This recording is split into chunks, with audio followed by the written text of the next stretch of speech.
Assalamualaikum warahmatullahi wabarakatuh. Kami dari kelompok 7 akan mempresentasikan tentang gangguan psikologis. Berikut nama-nama anggota kelompok kami. Sinapsis, penguatan, dan kecanduan. Kokain, heroin, dan zat candu lainnya memiliki satu persamaan, yaitu meningkatkan aktivitas sinapsis dopamin pada area-area otak tertentu.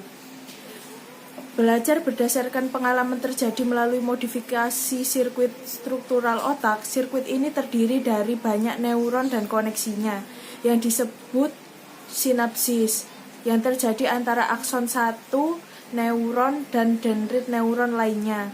Sebuah neuron tunggal umumnya memiliki banyak dendrit yang disebut cabang dendritik, yang masing-masing dapat disinapsiskan oleh banyak akson. Mekanisme obat-obatan dapat menstimulasi atau menghibisi sinapsis. Obat yang menghambat efek neurotransmitter disebut dengan antagonis, sedangkan obat yang meningkatkan neurotransmitter disebut dengan agonis. Efek obat adalah campuran dari agonis dan antagonis. Obat dapat agonis untuk suatu perilaku tertentu dan agonis untuk perilaku yang lain, atau agonis pada dosis tertentu dan antagonis pada dosis yang berbeda. Kecanduan adalah keadaan yang ditandai dengan keterlibatan kompulsif dalam rangsang yang bermanfaat meskipun ada konsekuensi yang merugikan. Proses pengembangan kecanduan terjadi melalui pembelajaran instrumental yang dikenal sebagai pengondisian operan. Kecanduan obat adalah ketergantungan pada obat yang legal atau ilegal. Kecanduan pada narkoba merupakan kondisi di mana seseorang tidak dapat mengendalikan diri dan menginginkan penggunaan obat walaupun dapat menimbulkan bahaya. Baik, di sini saya akan menjelaskan tentang alkohol dan ketergantungan alkohol. Ketergantungan alkohol adalah pengonsumsian alkohol secara berkepanjangan, meskipun terdapat bahaya terhadap kesehatan ataupun kehidupan sosial, mereka ini tetap mengonsumsinya. Terkadang mereka ini mengonsumsi alkohol bahkan tanpa merasakan efek mabuk dan mampu mengerjakan pekerjaan mereka atau aktivitas mereka kembali. Akan tetapi individu yang digolongkan sebagai pecandu alkohol tidak harus mengalami gangguan yang parah. Contoh pengaruh alkohol antara lain, alkohol dapat menghambat aliran ion natrium yang melintasi membran, mengembangkan permukaan membran, menurunkan aktivitas serotonin, menghambat reseptor glutamate, dan lain-lain. Pada faktor genetika, dasar-dasar genetika merupakan faktor kuat yang mempengaruhi munculnya ketergantungan alkohol pada usia muda, terutama pada pria. Para peneliti ini membagi ketergantungan alkohol dalam dua tipe, yaitu tipe A yang muncul di usia lebih tua, di atas 25 tahun, munculnya secara bertahap, lebih sedikit kerabat yang menjadi pecandu alkohol, jumlah pria dan wanita yang mengonsumsi itu kurang lebih sama, secara umumnya tidak terlalu parah. Dan kalau tipe B muncul di usia muda, di bawah 20 tahun, muncul lebih cepat, lebih banyak kerabat yang menjadi pecandu alkohol, lebih banyak diderita pria daripada wanita, dan seringkali parah, juga kerap diasosiasikan sebagai tindak kriminal. Bukti dasar genetiknya antara lain A. Penemuan bahwa kembar monozigot lebih memiliki persamaan dalam hal penyalahgunaan alkohol daripada kembar dizigot. Dan B. Anak kandung dari orang tua yang ketergantungan alkohol memiliki resiko yang lebih besar untuk menjadi pecandu alkohol meskipun jika mereka ini diadopsi oleh orang tua yang lain. Faktor resiko telah dilakukan studi oleh para peneliti dan terungkap bahwa ketergantungan alkohol ini lebih mungkin terjadi pada individu yang masa kecilnya digambarkan sebagai individu yang impulsif, pecinta risiko, mudah bosan, pencari sensasi, dan terbuka. Peneliti lebih memfokuskan mempelajari ayah dan anak daripada anak dan ibu untuk melihat pengaruh genetik daripada pengaruh prenatal. Jadi perilaku umum yang ditemukan pada putra pecandu alkohol kemungkinan dapat menjadi perkiraan munculnya ketergantungan alkohol pada masa depan anak tersebut. Berikut ini hasil dari temuan para peneliti. Yang pertama, kemungkinan seseorang yang merasa gamang setelah mengonsumsi segelas minuman alkohol akan berhenti, sementara orang yang masih kuat akan melanjutkannya sampai pada taraf mengganggu penilaian. Yang kedua, pada situasi yang sulit, alkohol akan menurunkan stres pada sebagian individu. Namun penurunan stres ini lebih besar pada putra, khususnya putra pecandu alkohol. Yang ketiga, putra pecandu alkohol memiliki sejumlah keanehan pada otak, termasuk ukuran amigdala belahan otak kanan yang lebih kecil dari ukuran normal. Pengobatan melawan penyalahgunaan zat kimia. Ada 3 tahap yang harus dijalani, yaitu tahap rehabilitasi medis, yaitu proses di mana pecandu menghentikan penyalahgunaan narkoba di bawah pengawasan dokter untuk mengurangi gejala putus zat atau sakau. Kedua, tahap rehabilitasi non medis, yaitu dengan berbagai program di tempat rehabilitasi, misalnya program terapi community, pendekatan keagamaan, atau dukungan moral dan sosial. Yang ketiga, tahap bina lanjut, yang akan memberikan kegiatan sesuai minat dan bakat. Pecandu yang sudah berhenti melewati tahap ini dapat kembali ke masyarakat, baik untuk bersekolah ataupun kembali bekerja. Gangguan mood dibagi menjadi 3, depresi mayor, bipolar, dan afektif musiman. Gangguan depresi mayor. Hampir semua orang pasti pernah mengalami sedih, terpuruk, dan tak semangat di waktu-waktu tertentu. Depresi mayor adalah pengalaman yang intensitasnya lebih tinggi serta berlangsung lebih lama. Penderita depresi mayor biasanya merasa sedih dan tidak bahagia selama berminggu-minggu. Mereka memiliki sedikit energi, merasa tak berguna, menimbangkan untuk bunuh diri, sulit tidur, dan tidak dapat berkonsentrasi. Gejala yang lebih mudah dilihat adalah hilangnya rasa bahagia daripada peningkatan rasa sedih. Di dalam sebuah studi, partisipan diminta untuk membawa sebuah alat yang akan berbunyi secara acak. Partisipan harus menggambarkan emosi mereka pada alat-alat tersebut berbunyi apabila dibandingkan antara individu normal dan penderita depresi. Maka penderita depresi melaporkan lebih banyak pengalaman yang tidak menyenangkan daripada pengalaman yang menyenangkan.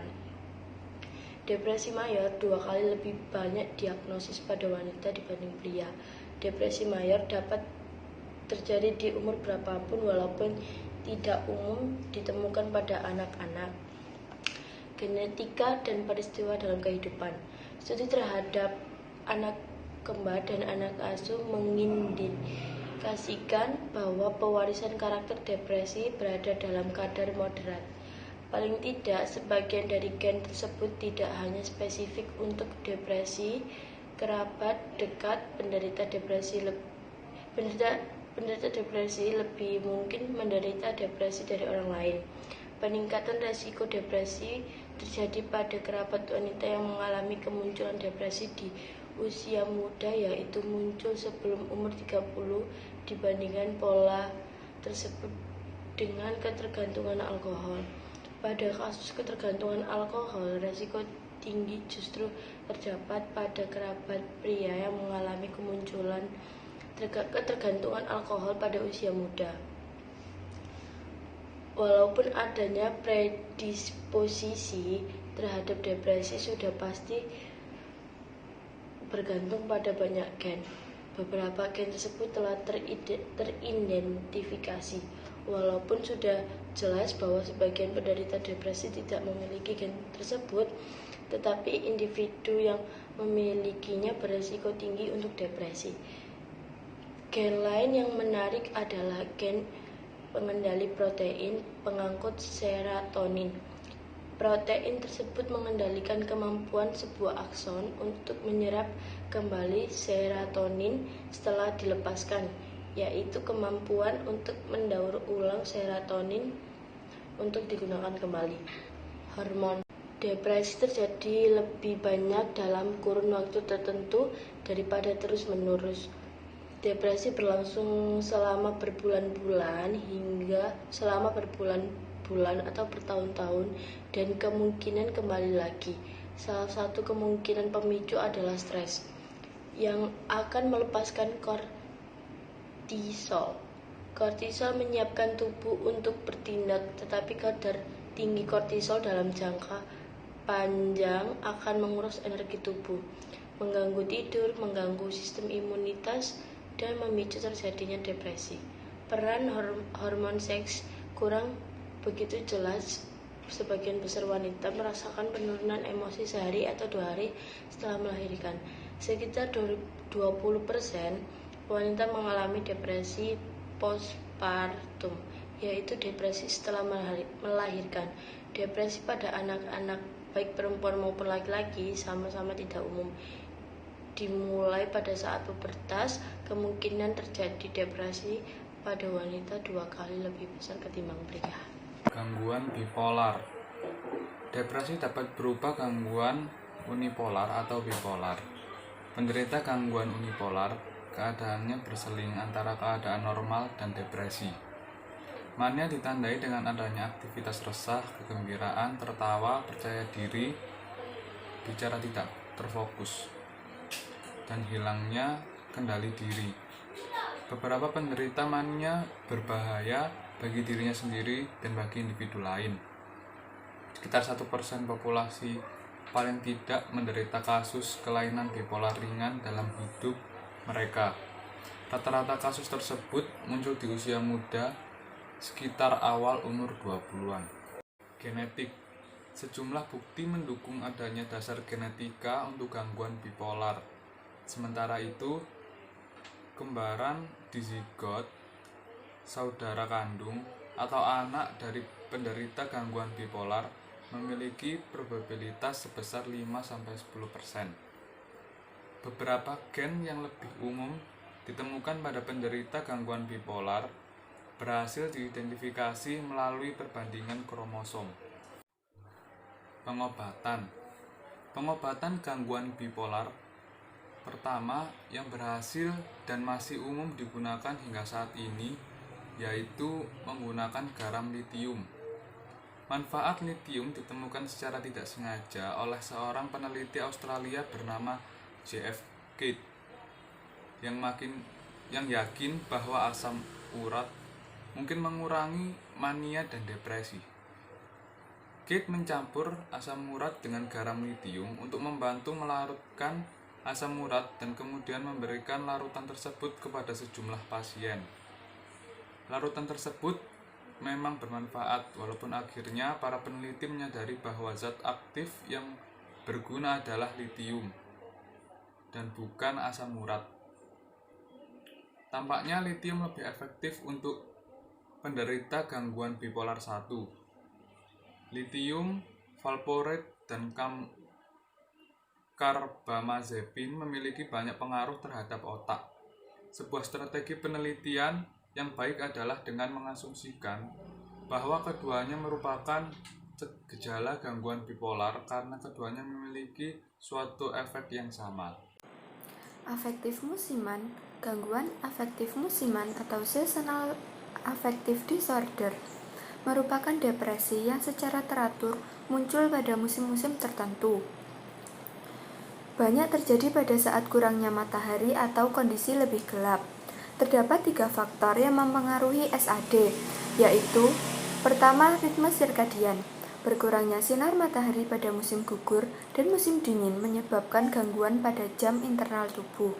Kedua, penurunan serotonin. Hormon serotonin merupakan bahan kimia dan hormon yang memengaruhi suasana hati kita. Seiring hari menjadi gelap, pelepasan hormon serotonin akan menurun karena otak tidak lagi terangsang untuk memproduksi hormon tersebut. Ketika terjadi ketidakseimbangan kadar serotonin, suasana hati kita akan terganggu dan mengarah pada stres bahkan depresi. Yang ketiga, peningkatan melatonin. Melatonin merupakan hormon yang membantu kita untuk tidur. Ketika hormon serotonin menurun, hormon melatonin akan meningkat, yang kemudian akan mengirim sinyal ke seluruh tubuh bahwa sudah waktunya untuk beristirahat. Gejala pada SAD. Penderita SAD memiliki keluhan seperti kurang konsentrasi, merasa putus asa, kelelahan, dan gangguan tidur. Kemudian, pengobatan SAD dapat dilakukan dengan 3 cara, yaitu fototerapi atau terapi cahaya yang meniru cahaya outdoor dan dapat memengaruhi sinapsis serotonin dan mengubah ritme sirkadian. Fototerapi mudah digunakan dan memiliki efek samping yang rendah. Yang kedua, obat-obatan. Obat-obatan yang digunakan pada penderita SAD yaitu obat antidepresan. Ketiga, psikoterapi. Umumnya, psikoterapi yang digunakan yaitu melalui CBT atau Cognitive Behavioral Therapy yang dapat mengubah pola pikir dan perilaku menjadi lebih baik. Terapi ini mengidentifikasi dan menggali akar permasalahan yang membuat pola pikir dan perilaku yang buruk. Skizofrenia, suatu kelainan yang ditandai oleh penurunan kemampuan dalam menjalani kehidupan sehari-hari karena adanya suatu kombinasi dari halusinasi, delusi, gangguan pikiran, gangguan pergerakan, dan ekspresi emosi yang tidak sesuai. Penyebab skizofrenia. Skizofrenia ini dipengaruhi oleh 2 faktor, yaitu faktor genetik dan faktor kimia pada otak. Faktor genetik, komplikasi saat kehamilan dan persalinan, seperti paparan racun dan virus, ibu seorang pengidap diabetes, pendarahan dalam masa kehamilan, serta kekurangan nutrisi, komplikasi pada persalinan seperti berat badan yang terlalu rendah saat kelahiran, kelahiran yang prematur, dan asfiksia atau kekurangan oksigen. Faktor kimia pada otak, ketidakseimbangan kadar serotonin dan dopamin pada otak. Selain itu, pengidap skizofrenia juga memiliki perbedaan struktur dan fungsi otak bila dibandingkan dengan orang yang tidak memiliki gangguan mental. Gejala skizofrenia, gejala positif, biasanya berupa delusi, halusinasi, pikiran kacau, adanya perubahan perilaku. Gejala negatif, gejala skizofrenia negatif adalah kondisi ketika sifat dan kemampuan yang dimiliki orang normal, seperti konsentrasi, pola tidur normal, dan juga memiliki motivasi hidup menjadi hilang.